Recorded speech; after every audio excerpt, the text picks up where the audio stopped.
Halo teman-teman, kembali berjumpa dengan saya, Asep, seorang agen asuransi di Allianz Indonesia. Kali ini saya mau menanggapi sebuah video Reels dari Aidil Akbar Majid. Beliau seorang perencana keuangan yang terkenal ya. Dulu saya sering baca tulisan-tulisan beliau yang mengkritik unit links. It's okay ya, dan sebagian besar saya setuju dengan kritiknya. Intinya kita memang harus hati-hati dalam membeli produk asuransi, apalagi unit link. Dan terutama adalah pisahkan antara asuransi dengan investasi. Nah, kali ini beliau menanggapi viral income agen asuransi yang mencapai miliaran per bulan. Setelah menjelaskan dengan baik bahwa income agen asuransi yang miliaran itu mungkin untuk diraih ya, beliau menutupnya dengan satu pertanyaan yang bersifat menggiring ke arah sesuatu, entah apa, atau ambigu gitu ya. Mari kita dengar dulu videonya. Lagi rame orang ngomongin profesi agen asuransi dengan penghasilan miliaran. Kita bahas ya. Pertama, untuk bisa punya penghasilan miliaran itu bukanlah suatu proses yang singkat. Nggak bisa instan. Ya, ada proses yang panjang, kerja keras, membangun sistem, membangun tim, bahkan sampai air mata untuk bisa punya penghasilan miliaran. Itu satu. Yang kedua, jangan lupa biasanya yang punya penghasilan sampai miliaran itu biasanya leader yang di atas. Kenapa? Karena dia punya tim di bawahnya, agen-agen di bawahnya, yang setiap kali ada penjualan asuransi, maka agen di bawah dapat komisi, timnya juga akan dapat komisi. Meskipun persentasenya kecil, tapi karena jumlah produksinya besar, maka nggak heran kalau mereka bisa dapat income yang besar miliaran. Yang terakhir, nah kalian selalu tahu kan, kemana porsi dari premi yang kalian bayarkan larinya.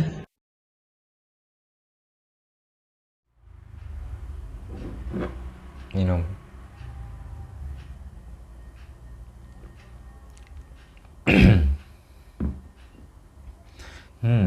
Di caption IG-nya beliau menulis jawabannya ada di akhir. Tapi di bagian akhir justru ada pertanyaan. Nah, sekarang kalian tahu kan kemana porsi dari premi yang kalian bayarkan larinya? Entah apa maksudnya beliau menanyakan seperti ini. Jika dihubungkan dengan penjelasan sebelumnya, apakah beliau bermaksud menyatakan bahwa seluruh premi para nasabah itu lari ke agen asuransi? Kayaknya nggak mungkin ya. Oke, jadi di sini saya akan coba menjawab pertanyaan itu. Kemana larinya premi yang dibayarkan oleh para nasabah? Sebenarnya ini bukan sesuatu yang rahasia. Khususnya untuk produk asuransi jenis unit link, ini produk asuransi yang paling laris saat ini. Sesuai ketentuan OJK, perusahaan asuransi harus menyampaikan semua biaya-biaya yang dikenakan. Jadi, kemana saja larinya premi itu, ya tinggal dilihat saja biaya-biaya apa saja yang dikenakan. Informasi mengenai biaya-biaya ini disampaikan dalam reply, ringkasan informasi produk dan layanan, baik reply umum maupun reply khusus. Yang reply khusus ini ilustrasi ya. Juga tentunya ada di polis dan setiap bulan pun nasabah akan menerima laporan transaksi yang menunjukkan dipakai untuk apa saja premi itu dan berapa saldonya. Jadi ini bukan sesuatu yang rahasia yang harus ditutup-tutupi. Justru sebaliknya, para nasabah harus tahu kemana saja larinya premi yang dia bayarkan. Jadi premi nasabah lari ke komponen-komponen biaya sebagai berikut. Pertama, biaya akuisisi. Kedua, biaya asuransi. Tiga, biaya administrasi. Empat, biaya pengelolaan investasi. 5. Biaya-biaya lainnya yang terkait transaksi ya, jika ada transaksi, seperti biaya pengalihan dana, biaya penarikan, biaya top up, biaya penebusan polis ya. Kemudian ya sisanya barulah menjadi milik nasabah dalam bentuk nilai investasi. Ini bisa ditarik ya, baik sebagian maupun seluruhnya. Jika ditarik seluruhnya namanya tutup polis ya. Oke, dari berbagai biaya itu, yang mana yang lari ke agen? Nah, yang lari ke agen itu hanya satu biaya, yaitu biaya akuisisi. Tentang biaya akuisisi nanti saya jelaskan di belakang. Nah, saya coba singgung komponen kedua, biaya asuransi atau cost of insurance, dikenakan terhadap manfaat asuransi yang diambil ya, baik asuransi dasar maupun ridersnya. Asuransi tambahan. Asuransi dasar untuk manfaat meninggal dunia, asuransi tambahan ada untuk sakit kritis, rawat inap, kecelakaan, cacat ya, seperti itu. Nah, dananya itu diambil dari biaya asuransi. Biaya asuransi ini sebagian disimpan sebagai cadangan klaim dan sebagian lagi menjadi biaya operasional perusahaan asuransi. Pada asuransi syariah, proporsi untuk cadangan klaim yang disebut dengan dana tabaru dan juga untuk biaya operasional yang disebut dengan ujroh itu disampaikan dalam polis. Pada asuransi konvensional tidak disebutkan, yang penting ketika terjadi klaim dananya ada. Dana cadangan atau tabaruk ini pada akhirnya akan lari kembali ke nasabah. Saya pakai bahasa lari saja ya, sesuai dengan ungkapan awalnya. Dalam bentuk santunan jika ada nasabah yang meninggal dunia, yang sakit kritis atau cacat. Dan sebagian ada yang lari ke rumah sakit jika ada nasabah yang dirawat inap. Lalu komponen ketiga sampai kelima, biaya administrasi, biaya pengelolaan investasi, dan biaya transaksi lainnya, itu ya secara garis besar menjadi milik perusahaan asuransi. Untuk biaya pengelolaan investasi bisa saja larinya ke perusahaan manajer investasi jika pengelolaan investasinya dipisah ya, bukan dilakukan oleh perusahaan asuransi itu. Nah, sisa dari semua itu, premi setelah dipotong biaya itu menjadi nilai investasi. Yang ini merupakan milik nasabah. Bisa diambil kapan saja dibutuhkan. Atau kalau diambil semua bisa juga ya, namanya tutup polis.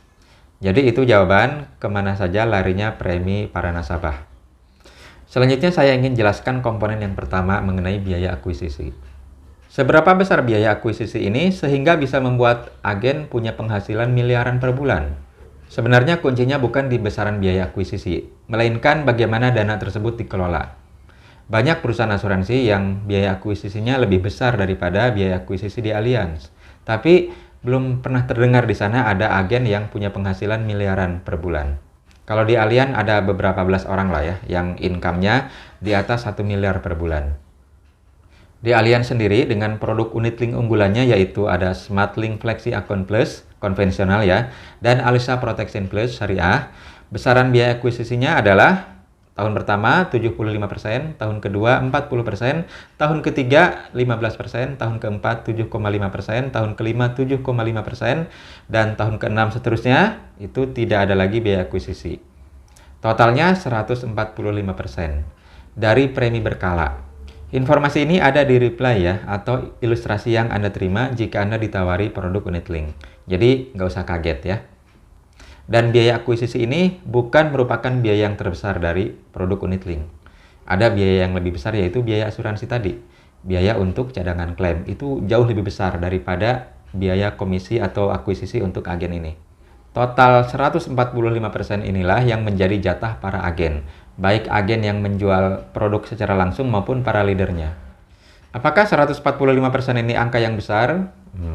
Relatif ya, perlu diketahui bahwa di asuransi lain ada yang biaya akuisisinya ini lebih dari 200% loh. Dan OJK sendiri dalam surat edaran terbarunya tahun 2022 mengizinkan produk unit link dikenakan biaya akuisisi hingga 200%. Jadi kalau 145% ya masih sesuai ketentuan. Oke, sekilas potongan 145% dari premi disetahunkan ini mungkin terlihat besar. Tapi dibandingkan dengan total premi selama 5 tahun, ini berarti setara 29% ya. Dan jika dihitung dari premi selama 10 tahun, itu berarti ya 14,5% saja jatah komisinya untuk agen. Dan produk unit link ini masa bayarnya tidak dibatasi 10 tahun, tapi ya seumur hidup gitu. Semakin lama nasabah bayar premi, maka secara persentase komisi agen ini semakin kecil. Jika Anda jualan produk lain ya, komisi 15-30% itu relatif lazim dan wajar. Dan perlu diketahui bahwa agen hanya menerima komisi itu di 5 tahun pertama, dengan bagian terbesar di 2 tahun pertama. Namun setelah itu, agen tetap berkewajiban untuk melayani atau membantu nasabah jika ada keperluan terkait polisnya, sampai seumur hidup. Seumur hidup si agen atau seumur hidup si nasabah. Dan hal ini bukan hanya berlaku pada produk unit link ya, tapi juga pada asuransi jiwa tradisional seperti whole life dan endowment yang jangka proteksinya memang panjang hingga seumur hidup. Itu komisi agen hanya 5 tahun, tapi kewajibannya sampai seumur hidup. Lain halnya untuk produk asuransi murni yang kontraknya tahunan ya. Itu agen dapat komisi setiap tahun selama nasabah memperpanjang polisnya. Oke, tadi dikatakan bahwa kata kuncinya bukan di besaran biaya akuisisi, melainkan di pengelolaan biaya akuisisi itu. Cara mengatur dananya bagaimana, sehingga menghasilkan agen yang income-nya miliaran per bulan. Kata kuncinya adalah sistem bisnis jaringan. Bisnis asuransi sekarang ya di semua perusahaan asuransi saya kira, itu dijalankan dengan sistem bisnis jaringan. Bisnis jaringan atau network bisnis artinya ya seperti di MLM ya, multi level marketing, ada upline dan ada downline. Di asuransi pun sama ya, seperti itu. Tapi tidak semua perusahaan asuransi yang menerapkan sistem bisnis jaringan itu menghasilkan output yang sama. Yang terdengar punya income hingga miliaran per bulan itu sejauh ini ya, mohon maaf ya, hanya di Allianz. Apa yang membedakan? Nah, di sistem bisnis alliance, porsi kompensasi untuk jaringan itu lebih besar daripada komisi untuk penjual langsung.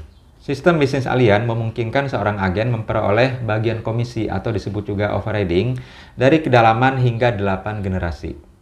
Total payout untuk 8 generasi ini lebih besar daripada komisi yang diperoleh jika agen menjual asuransi secara langsung. Mengenai besaran komisi dan overriding, saya tidak akan ungkapkan di sini karena ini bukan konsumsi publik. Tapi jika Anda ingin mengetahuinya, Anda bisa menghadiri acara BSP, Business Success Presentation, yang diadakan setiap minggu di grup-grup keagenan Allianz. Dengan sistem seperti ini, maka keuntungan terbesar dari bisnis asuransi di Allianz akan diraih oleh agen-agen yang mampu mengembangkan jaringannya sebesar mungkin. Dia yang mampu merekrut agen sebanyak mungkin dan mendidik mereka agar menjadi agen-agen yang aktif. Sementara bagi agen yang kerja sendiri atau gagal mengembangkan grup, maka ya dia hanya memperoleh komisi dari penjualan langsung saja. Itu pun ya dihitungnya dari produksi dia sendiri. Atau jika ada timnya, ya timnya sedikit gitu ya. Komisinya ya nggak seberapa gitu ya. Tapi bisalah untuk hidup. Oke, demikian tanggapan saya terhadap pertanyaan kemana larinya premi para nasabah. Sebagai penutup ya, jika ada orang yang menghubungkan penghasilan miliaran agen asuransi dengan kasus ribuan nasabah asuransi yang kesulitan mencairkan dana mereka, padahal aset perusahaan asuransi ini sudah disita oleh pengadilan, maka sesungguhnya kedua hal itu tidak ada hubungannya. Perusahaan asuransi yang gagal seperti itu tidak mungkin punya agen dengan penghasilan yang miliaran. Jika ada yang melarikan dana nasabah atau meletakkan dana nasabah di investasi yang zonk ya, maka sesungguhnya pelakunya bukan agen ya. Agen ya dapat komisi dan itulah yang menjadi haknya. Yang bisa melakukan seperti itu ya para pejabat di perusahaan itu, para direksi mungkin ya. Kemudian kalau dilihat lagi lebih detail ya, produk yang bermasalah di perusahaan itu adalah produk yang mengiming-imingi imbal hasil investasi yang tinggi. Yang sebenarnya ini bukan core atau inti dari bisnis asuransi. Agen asuransi dengan penghasilan miliaran hanya mungkin ada dalam perusahaan asuransi yang sehat, yang jualannya banyak, yang klaimnya lancar, yang menjalankan bisnis sesuai dengan inti bisnisnya, yaitu proteksi. Jadi semua pihak happy ya. Nasabah happy, perusahaan happy, agen happy. Oke, demikian yang dapat saya sampaikan. Terima kasih telah menyimak video ini sampai selesai. Semoga kita semua sukses, sehat, sejahtera senantiasa. Amin.